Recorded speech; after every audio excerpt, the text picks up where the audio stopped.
Hello friends, তো এখন বাজে 8টা। এখন আমি একটুখানি আলুর দম করছি রাত্রের জন্য। নিরামিষ আলুর দম। তোমরা সবাই জানো যে কালকে শুক্রবার, হচ্ছে তোমার শিবরাত্রি সন্ধেবেলায় লাগছে, আর পরশুদিন সন্ধেবেলায় ছাড়ছে। তো সেই কারণে হচ্ছে আজকে নিরামিষ। সকালেও নিরামিষ রান্না করেছিলাম দুপুরে, আর রাত্রেবেলা একটু পায়েস করেছি। তো পায়েস করেছি শুনে বরের ইচ্ছা হয়েছে যে রাত্রে আজকে ভাত খাবে না, আজকে একটুখানি রুটি লুচি বা যাই হোক, রুটি বা লুচি যে কোনো একটা, সাথে পায়েস থাকবে।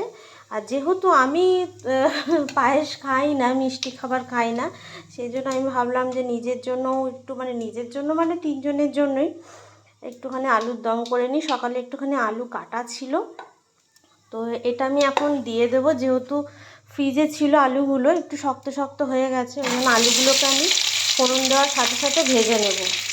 ভালো করে একটু ভেজে নিয়ে তারপরে আমি এখানে একটা মশলা বানিয়ে রেখেছি।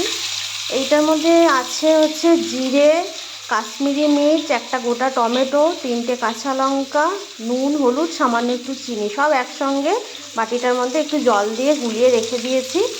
হ্যাঁ, এটা দিয়ে আলুটাকে একটুখানি ভেজে নেব। ভেজে নিয়ে তারপরে আমি মশলাটা দিয়ে কষাবো। নিরামিষ বললাম, এখন 3 দিন নিরামিষ চলবে, একেবারে রবিবার গিয়ে আবার মাছ হবে। তো পায়েস হয়ে গেছে, ননা পড়া হয়ে গেছে, ননার পড়া হয়ে গেছে, ননা টিভি দেখছে।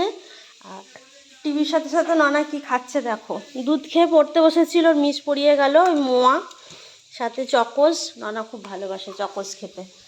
আর এদিকে দেখো, পায়েস করেছি সন্ধ্যাবেলায়। আমার বর ভীষণ ভালোবাসে, আমার বর না, আমার ছোটো মেয়েও খুব ভালোবাসে পায়েস খেতে। তো এর পায়েস হবে, আলুর দম হবে, আর রুটি হবে। লুচি করব না, যেহেতু আমি লুচিটা খাই না, তো সেহেতু রুটিই করব ভাবছি। এটাই হচ্ছে রাত্রের মেনু। আর বরটা এনেছে এক গাদা সজনে ডাঁটা। বরকে বললাম যে আমি কালকে উপোস করি, তো বর বললো যে না, তোমার শরীর খারাপ, ওষুধ চলছে, কালকে উপোস চলবে না, পরশু দিন করবে। ঠিক আছে, উপোস না করলেও আমাকে কালকের দিনটাতে নিরামিষ খেতে হবে, কিছু করার নেই, কাল পরশু দুদিন।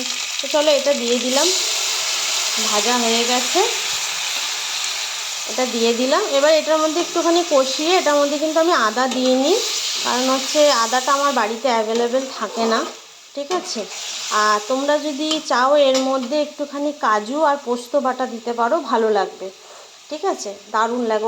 ওটাও আমি মাঝে মাঝে দিই, একটু কাজু আর পোস্ত ভিজিয়ে রেখে লাস্টে নামানোর সময় দিয়ে দিই, ওটাও খুব টেস্ট হয়।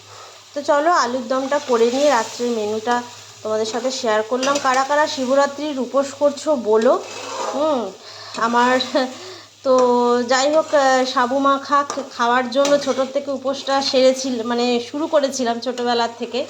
তো সেই উপোস এখনও চলছে, সাবু মাখার লোভে।